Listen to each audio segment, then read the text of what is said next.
One of the most exciting projects that we're presenting is our CTE facility. We're a non-component district of BOCES. That affords us some luxuries, such as being able to offer our students our very own CTE programs. Whereas other districts have to affiliate with a BOCES in order to get those programs and have their students bused to those facilities, we have the luxury of being able to offer these programs right in our own district. And I'm glad to say that some of our programs are getting national recognition. We want to be able to continue that recognition and establish model programs so that way our children truly have a choice when they graduate. I've been teaching here for 6 years. I started over at Heritage for a year and then I came up to the high school. This class, years past, was more of an electronics class, and they worked more on small electronics, doing a lot of soldering. Times now we don't really repair small electronics anymore, we kind of just throw it away, get a new one. So we're kind of focusing on residential electric, maybe even some commercial electric, because those are the jobs that are staying here in the US. Gives them a skill set that can actually be turned into a career. This room is really built for small electronics. It's not set up in a most beneficial way for these kids to learn. I'd like to have a shop, something that's to be more real world experience. You don't ever do residential electric or any of that kind of stuff in a nice classroom in a shop. It's always done out on a construction site. So getting into an area that you can set it up more like a construction site would be nice. Well, I've been able to call this the award-winning video production program since about 2014. We entered a national video competition produced by CareerSafe, and in 2014 we were awarded 3rd place. One of the girls that won an award originally, she didn't go into filmmaking. She went into actuarial science. So one of the things that go on in this class that they can take with them wherever is that I tell them it's a secret English class.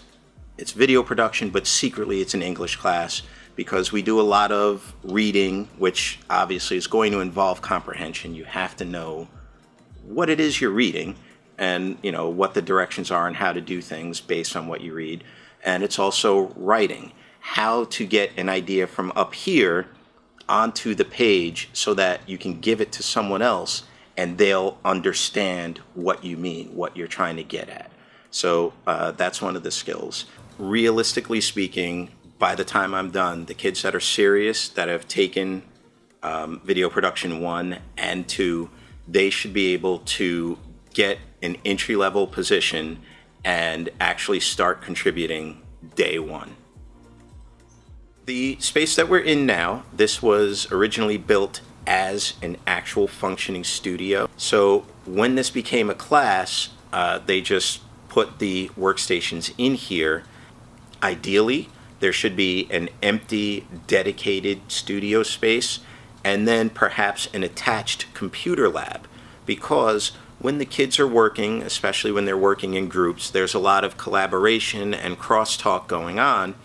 And when we have to stop, if somebody is shooting something in the studio, it's very disruptive to the flow of ideas. So being able to have a separate classroom, that would be more of an ideal situation for us to work in. The students are learning the introduction to the healthcare industry.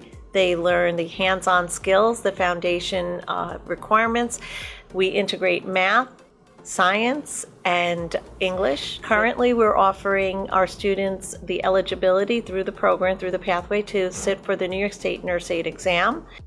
We have 4 beds, as you see in the background, 4 beds on each side, which when you have 25 to 30 students in a classroom, it makes it a little bit difficult. They're kind of waiting in line to get to the beds to practice. We now have over 250 in the pathway and waitlisted. I don't know exactly what the number is for this year, but I know it's only going to be higher and higher. Right now we are in a crisis because we don't have enough healthcare workers. The baby boomers are aging out. We need people to take care of them, and not even the doctors or the nurses. We're talking about entry-level positions, the nurse aides. We're talking about the people that do medical billing and coding. I mean, every avenue, even environmental services. The majority of our students are hired. Everybody has seen them in clinical. They've already picked out who they want to hire. There's actually like a little competition between the facilities because they'll call me up ahead of time. How many students do you have? I mean, it's like a donut shop. I'll take a dozen. But our students there's a very strong reputation of what we produce here at NFA. So I'm very proud of that. So they are hired first. Many of our students will start their jobs and then go off to college. All of our students are in college or a technical college in one way, shape, or form.